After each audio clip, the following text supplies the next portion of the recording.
Constructing your life is about much more than just building a bank account. Each week, join real estate entrepreneur and mindset coach Austin Linney as he interviews guests who are constructing their dream lives and impacting the world around them on a daily basis. If you're an entrepreneur or wanting to start a business, or you just want to hear motivating stories of how others have overcome the odds, you are in the right place. And now for your host, Austin Linney. I'm ready. Guys, welcome back to Construct Your Life. Austin Linney here, and my twin, Mr. Colin. Yes, absolutely. Colin Douthit, actually. But your hair is much redder than mine, and I don't know. It's more like you're more like our brethren. Yeah. Yeah, I've got a really good friend that sometimes we go out together and he thinks we're brothers because he's taller like I am. And his hair is even like brighter orange than mine. And it's like, are you guys brothers? We're like, no, man, his is like fiery red. So, well, we seem to find each other, Yeah. But guys, before we get started and talk about what he does, I want to thank our sponsor for the podcast, Dream Chasers Podcast. Go check it out. Make sure you see what they got going on. But Mr. Colin, why don't you tell us about what you do, my brother, and we'll get rolling here. All right. I am a property manager, construction guy, and a real estate investor. So started out as a real estate investor. Background on me, I'm a professional engineer, civil, architectural, construction, that sort of thing. Got a PE license, started investing in real estate, got fired, said no more corporate world, built up my holdings a little bit. That spurred me to start a property management company, started a construction company, did not operate that very well. So I brought in one of my buddies that I went to school with, also an engineer, construction guy. Said, hey, let's do this together. You run construction, I'll run PM. So now we've got a PM company, a construction company, and real estate investments. All right. I love it. And so what's interesting about the property management aspect of the business, I hear, and I'd be interested in your take on it, I hear from a lot of people two things. One, we can't find a good one. Second is we couldn't find a good one, so we created our own. And so are those both things true, or is that kind of how it happens? I created my own for two reasons. First, I was tired of managing my own properties because we got up to about 50 doors, 60 doors. And it's like, I should start a company. I don't want to give the money away. It wasn't an expense issue. It was also kind of a geography issue. Mm-hmm. But then I was like, well, maybe I could have my own PM and then have them generate enough income to pay for themselves. And then I could get my properties managed for free. I started looking into it. I was like, I think I kind of like this recurring revenue business model. So then I really got excited about the business model side of things. Mm-hmm. And we then decided that we want to perform excellently because we know that there's a lot of bad PMs out there that give the industry a bad rap. And I think ultimately what I've seen from my buddy's company here in Texas is if you have your systems right, the vehicle of property management can be a real moneymaker if you're treating your customers well and your systems are dialed in.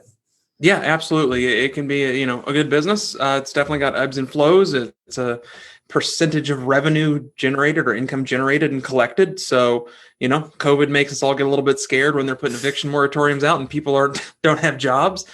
But yeah, it can be. You have to work on your systems, work on your optimizing the utilization of your staff as well, because mm-hmm. overstaffed kills you since it's a service industry. Mm-hmm. And what states and areas do you operate currently? We're in Kansas and Missouri, so right around the Kansas City area, about an hour radius around Kansas City. And what kind of volume or what kind of assets does your construction company do? What kind of business do they do? So they are generally fed by our Atlas Property Management. Atlas Construction is generally fed by them. So, our value proposition to owners is we're a single source, single point of contact for your construction and for your property management, because sometimes if you're out of state investor, you're trying to manage both aspects of that. You're trying to manage the property manager, manage the contractor, and they're butting heads with each other and they're pointing fingers. And we're like, listen, we'll bring in professional property management. We'll bring in professional project managers. We'll operate the whole thing for you, single point of contact, and streamline it. And so is that more on the remodel side when an investor's buying a property, or is that new construction?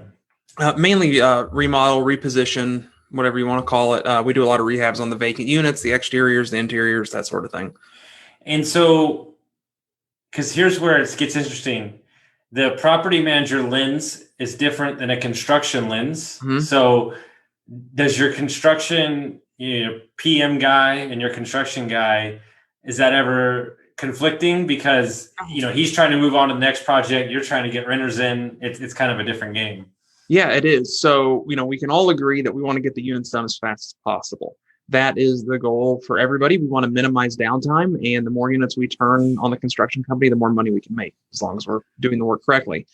Where the conflict comes is we actually have, they're two separate entities. So our maintenance coordinator on the property management side, he does a post-construction inspection on our construction guys. So he's kind of the QC for construction. So they have no alignment of interest there. So if we're doing that QC, we are able to, say, hey, look, here's your punch list. You missed these items. You need to address them. So I love that. And so when somebody is going to rent out a unit, or they're going to turn a unit for a new renter, what are the areas that you think investors / just everybody in general misses that y'all seem to catch the most? When we're going to go update the units? Yeah, when you're going to update the unit. What do you think somebody's looking for? Meaning, because you have to protect the cash flow for the investor, and then you also have to make it nice. Yeah. I mean, so the couple that, one item that's a little expensive, but it makes a big difference is flooring. So if you've got really worn out carpet or really worn out hardwoods, those kind of stick out like a sore thumb. Paint's pretty easy and generally decent in most, unless it's got a bunch of holes punched in it. To me, my kind of pet peeve that makes it look patched together or dated is going to be mismatched hinges, door pulls, drawer pulls, doorknobs, light fixtures, and plumbing fixtures. So you walk into a room and you got a gold doorknob with gold hinges, you've got a chrome bathroom faucet, and then a brushed nickel light fixture. And that drives me crazy. It looks so patchwork to me. That's a great point. I never even thought about that. Oh yeah. And then the hinges too, right? Oh, look, we put a brushed nickel doorknob on it. You look over, they got gold hinges that are 30 years old that are now brown. It's like, come on, like those are $2 a piece. Yeah. It's the right thing. And ultimately, if that's the level of detail that you're carrying into the job, which now that you say it out loud, makes me hope that everybody does, but I know that's not the case, then I would imagine that your investors and everybody that you're working with feels real good about the product they're getting. I mean, I sure hope so. We're consistently able to increase rents, 95+% of the time. They say this is our target rent, and we hit or exceed that. Only in very few areas do we have issues where comps support it, but they can't get it rented for who knows what reason. But yeah, generally we, we're performing at a level that, our construction looks good enough that we're able to rent them out and, manage expectations as well when the investor's buying the property. So, hey, we think we can rent this property for $825 with a rehab. Okay, great. Our numbers work. But then we can actually get it rented for $850 or $875. We know we can do $825, but anything above that's bonus that we're going to try to push the market on. And how many units do you manage currently, and how many do you own yourself? So currently we're at about 680, approaching 700 here pretty soon. But actually by April 1, our pipeline's showing that we'll probably crack 1,000 total under management. Okay. So we're excited to hit that milestone. Yeah. And then myself, I've got ownership interest in about 70 to 80. And the properties that you're managing, are these entire apartment complexes or SFR single families? Both. Okay. Yeah, What's the largest apartment that you run? We've got a 62 unit, and we're getting ready to take on 123 unit. At the end of February. And what's easier, 10 SFR homes or a 62 unit? Yes. What's that? Which one? Yes. No, they both have their ups and downs. Yeah. From a time investment standpoint, a management standpoint, everybody's like, oh, we'll get the concentration. That'll be good. The concentration really lends itself to being able to buy the doors at a lower price generally. Mm-hmm. The management of a multifamily, it has just different challenges. We're having to make sure we're coordinating snow removal, lawn care, common area maintenance, landscaping, cleaning the common areas, et cetera, as opposed to a single family home. We're renting it. Now there's, theoretically kind of like more systems possibly per door more linear feet of everything that can break in a single family than in a multifamily. But they both have their ups and downs. Single family is probably easier to manage, but from our side, if we have 100 people that have single families, or we have 5 people that have 20 doors each in multifamily, it's going to be a lot easier because we've got less relationships to manage on a daily basis. When we're making owner distributions, it's less reports that we have to generate and funds we have to transfer. So any investor that's out there that's buying into multifamily on the single family level, from a property manager point of view, where do you think the threshold is for unit count that you need to bring in a professional management company? It depends on if you're out of state. I would say any. Yeah, well, we're going to get into the out of state stuff, but I'd be interested just your point of view on this, because everybody talks different. My point of view is bring it in at one. But realistically, I mean, if you've got a full W-2 job, you're working 40 hours a week, how much time do you want to devote to running maintenance calls, collecting rent, etc.? If you've got 1, 2 doors, maybe a fourplex, you could probably handle it yourself. But it can start to be a real time suck. Depends on the level of your asset as well. If there's a bunch of maintenance going on, you're going to have a ton of calls. But I would always push for a property manager, because even though they're taking a percentage of your income, a good property manager will be getting you more than that through the appropriate maintenance calls, charging back the tenants what should be charged back to tenants, as well as working to push your rent. Anytime we take over a property that was owner operated, the rents are always below market rent. We're able to really capitalize on that. And I think what's interesting is that if you look at it from a context, whether you have 1 unit or 2 units, you have to build your portfolio and put systems in your portfolio as if you're scaling up. And so if you've got the 15 units and then you try to bring in the property manager and your stuff's all out of whack, that's going to be a rocky road unless you started it from the beginning. Yeah, we had an investor. He's a great investor. He lives in California, and he was self-managing 12 units in Kansas City. 3 fourplexes, and they were all kind of set up with vouchers, so it was a little bit easier. But he was coordinating maintenance from California, 2 time zones away. And more power to him. He did a good job. It wasn't a total disaster when we took it over, but he just reached the point where he's like, a threshold for mental capacity and time is tapped out. Yeah. And I think that's what's interesting, is because the more people I talk to, the more people I interview on the podcast, there's multiple people that have 15, 10, 16 units out of state. They've never seen them. And so they rely on somebody like you, who's their eyes and ears with the construction company. And so for anybody that's listening, that's an out of state investor, talk about the pros of having a team like y'all, because I know how good you are, to be able to invest. Maybe let's say you live in LA and you can't afford the prices, but to be able to go into a Midwest market and get after it.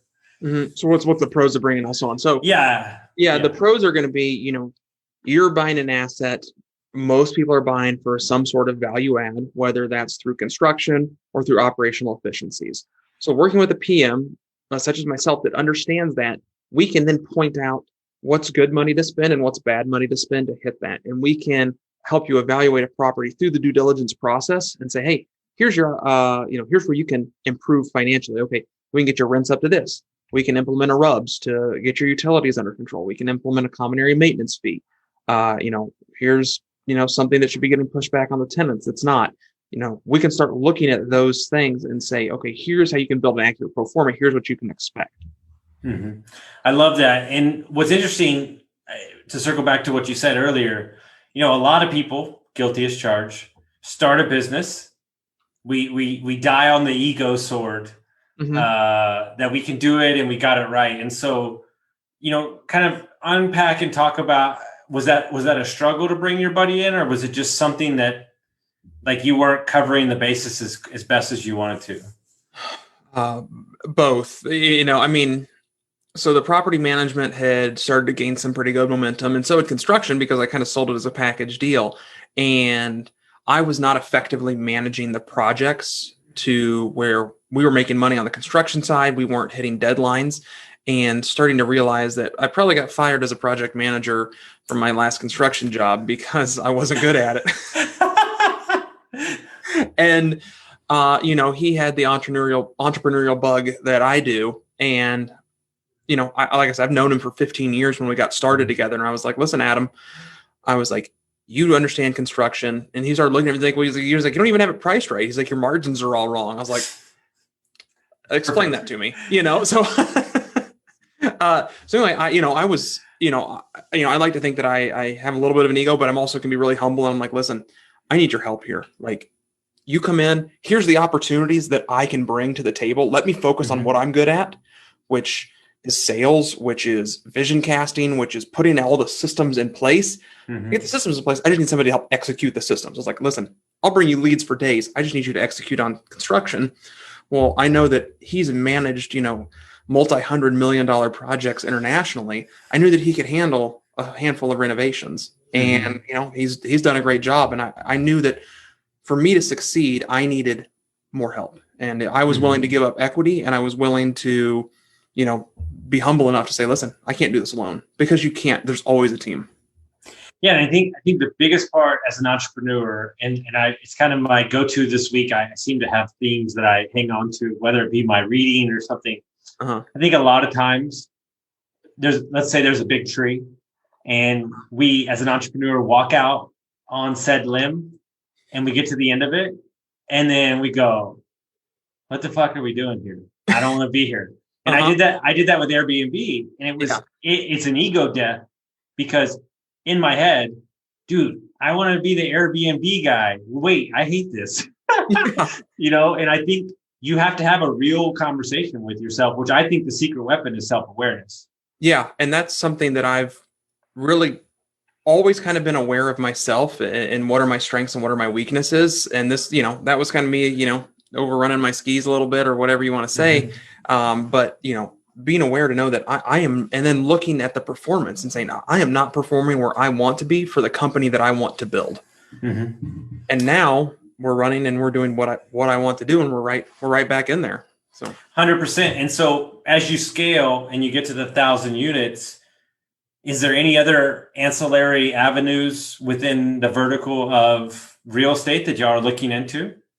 We're looking to buy more, probably, is, now that we've got our systems in place, and we're like, well, there's a value add 4-plex or 8 units. Oh, that, hey, we can really handle that. And we know how to operate that. And we, because I've owned it for a while, but now we're getting really good at some of that stuff. So yeah, we'd love to start some other verticals as well to service it. Possibly some other service companies. We do our own maintenance as well. So that's another vertical that we've tapped into. We don't outsource much of our maintenance unless it's, a big plumbing job or roofing job or something like that. So, and it's funny, that's what people don't talk about enough is the maintenance aspect of owning real estate. And it's kind of, I go back and forth. I don't know. And I'd be interested to hear your point of view. A house is great until it isn't. And, I think maybe I travel a lot. So like the responsibility of said property, like maybe doesn't do for me. Plus, because of the last couple of years, I've been in apartments and I'm like, dude, these amenities are awesome. Like all the extra stuff. So it's interesting that I was talking to a guy from Indiana today. I think that buying habits and also what people want with the new technology is changing too. So I think there's a massive market in small multifamilies, rentals in the Midwest. I really think that, these kids are moving up. Maybe they don't want a home. So like, I think the market is in, 4 to 6 to 20 multifamily, I think is a sweet spot. Yeah, it really is. 4 is nice because you can house hack it, or you can, still get a traditional 30-year loan on it, with low down payments and everything like that. Above that, 5+ units fits into the commercial. I love that because then you're valued less on comps and more on your, NOI. So we can have a lot larger impact on, value appreciation, forced appreciation. So break that down for us, for anybody that doesn't understand the difference when you get off comps. Okay. Yeah. So 4 units and under, traditional loan. So you're going to go buy your house. It's going to be $200,000. The appraiser is going to come in and there's been 6 houses that have been sold within the last year that are, plus or minus 10% of this price. Great. It's worth $200,000. The bank says, okay, You go to a duplex or a fourplex, 4 units and under, it's going to work on the same process. Hey, these other multifamilies have sold, they sold for $200,000. You want to buy two for $250,000? Sorry, that's a no-go. You get 5 units and over, that falls into a commercial loan. So the commercial loan, then they're going to look at the sales approach, right? So they're going to look at comps. Hey, other 20-unit complexes or sets of fourplexes have traded at X dollars per door. You got 20 units, $50,000 a door. Okay, $1 million, great. But then they say, okay, let's also look at the income approach. And they're going to say, okay, based upon the current income of, let's use a number, $10,000 per month, $120,000 per year, divided by the cap rate. Okay, here's what this property is worth. Okay, based upon its current income, it's worth $950,000. Well, if we're able to push that rent $1,000 a month, $12,000 a year, divided by the cap rate, then maybe it appraises out at, on the income approach, 1.05, 1.1 million. Mm-hmm. So then you have additional equity. So then you can get to a refinance faster, or if you want a sale, then you've got more proceeds on the sale. No, and it's amazing because when you step into the multifamily world, when you get above 5 units and you get to 50 or 60 and you change some things, you put the waters on the tenant, you remove rents. I mean, guys, we're not talking about a couple $1,000. We're talking about $2,000 or $3,000 or $4,000 or $5,000 or $6,000 pushing what you said, the forced appreciation. It's when you understand the vehicle of multifamily, it's you can understand why everybody's so excited about it. Yeah, it's really great. And kind of circling back, having a sophisticated property management company coming in, that's the service we provide, right? Somebody's like, hey, I'm looking at this 20 units. What do you think? I think here. But then we get the rents to market rents. We add pet fees. We add common area fees. We add a RUBS. Okay, you're going to increase your income by this month, by this much per month, time 12 months. Hit the realtor up. What's the cap rate here? Okay, it's an 8%. Okay, it's a 6.5%. Divide that by 0.08, 0.065. Boom. There's $137,000 in value we just added to your property. Mm-hmm. Great. Now you've got 15% more equity. I love it. So I did want to ask you a question because I was the first guest on your podcast. You've had many episodes since then, or I don't know how many, but some. You were like, should I do one? We're a property management company. I'd love to hear your experience with it and kind of just what you think so far. Oh, with the podcast. Yeah. With your podcast. Yeah. Yeah. It's been great. So I've talked to investors and I've talked to owners, syndicators, and other property managers. And it's really great to get other people's opinions on what brings the most value through, property management. Because sometimes it's a contentious relationship with owners. If the PMs are sucking, it's like, the PMs, you guys suck. Well, it's kind of like, owner, you bought a sucky property. You bought a decent property, but there's only sucky tenants in this area, whatever that may be. It's brought the whole picture into light, which we were kind of already seeing.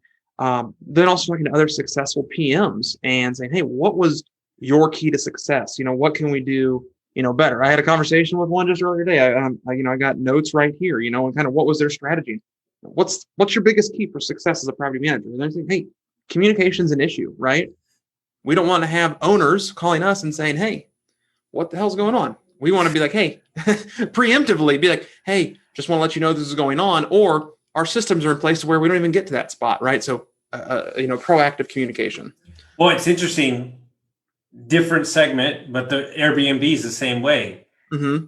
Hey, man, why is my property not performing? Well, your property sucks. Like, I don't know what to tell you. Yeah. But because ultimately, I think what's interesting about just us owners, separate from you being an owner, is that a lot of investors and a lot of people white label cities and asset classes, and we don't as people. I do because I'm weird and I like to study this stuff.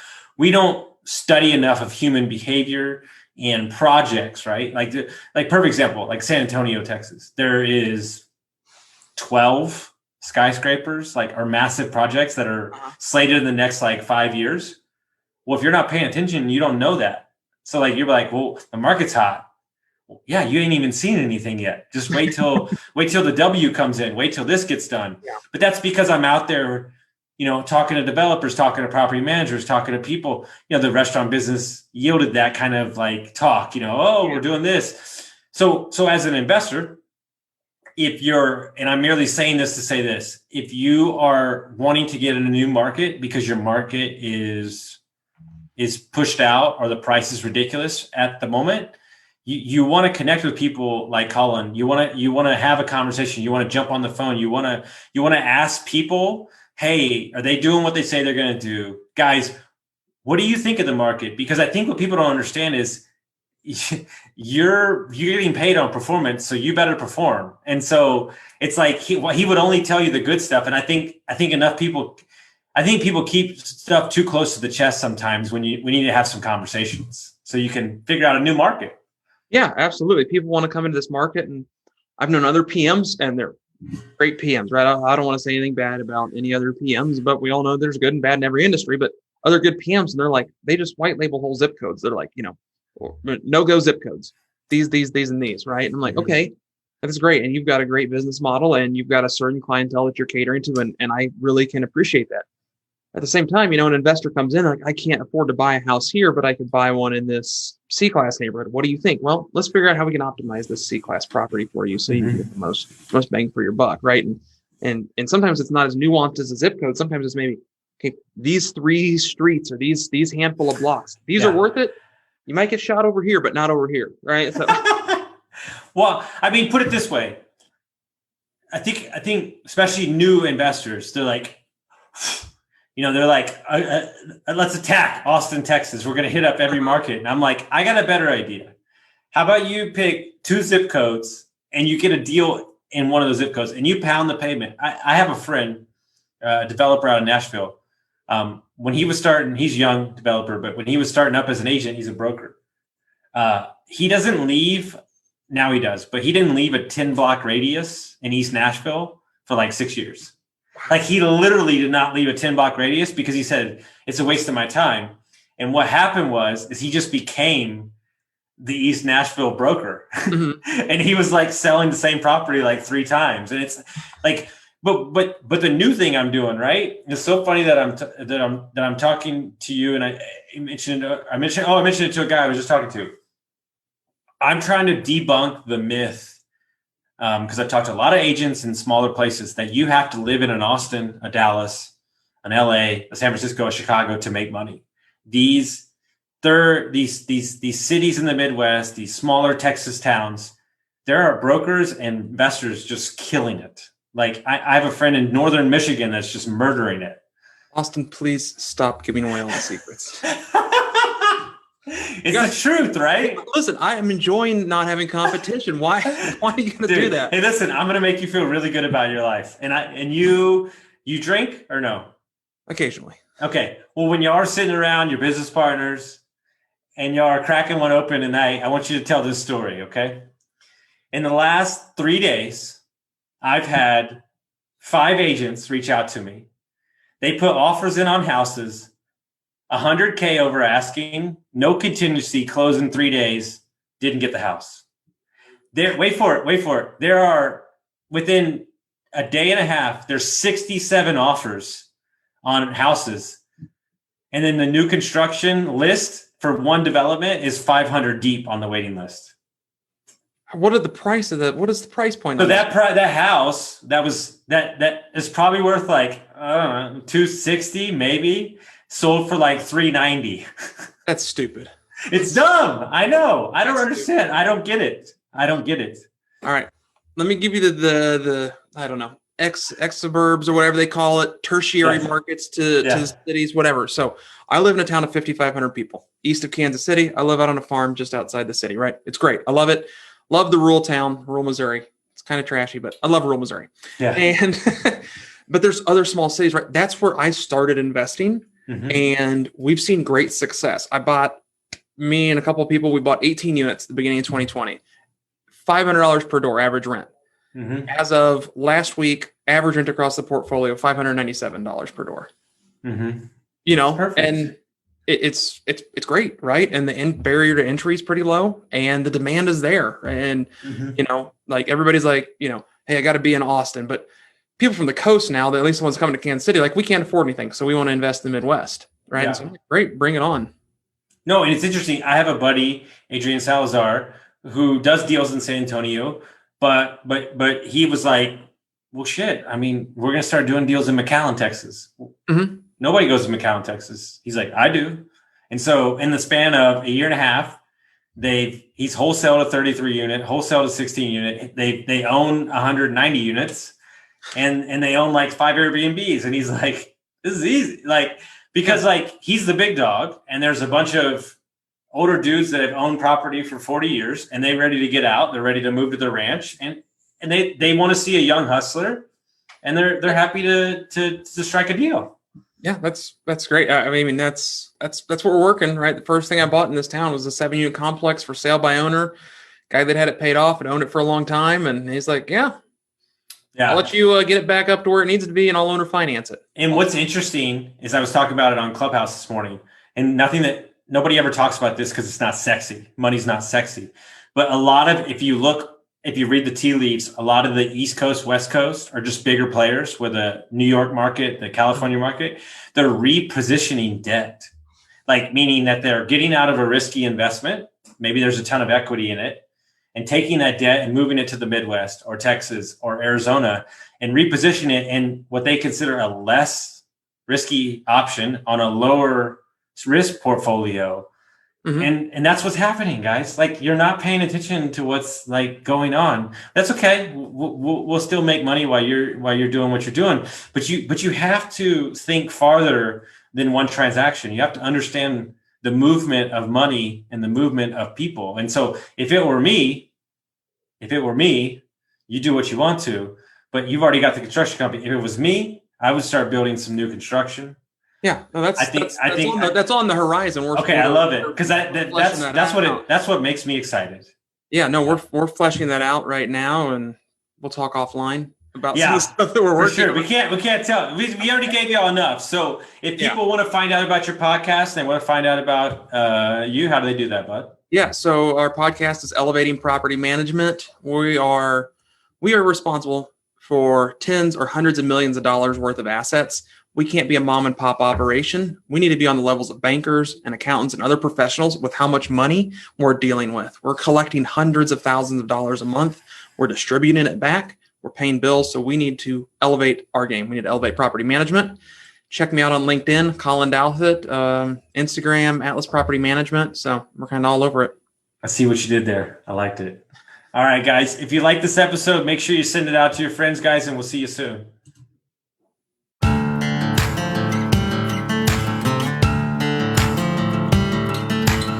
Thank you for listening to Construct Your Life with Austin Linney. If you enjoyed this episode, be sure to rate, review, subscribe, and pay it forward by sharing with a friend. Most importantly, take this opportunity to start constructing your life by taking immediate action on what you learned. For show notes, resources, and more information on one-on-one coaching with Austin, visit constructyourlifepodcast.com.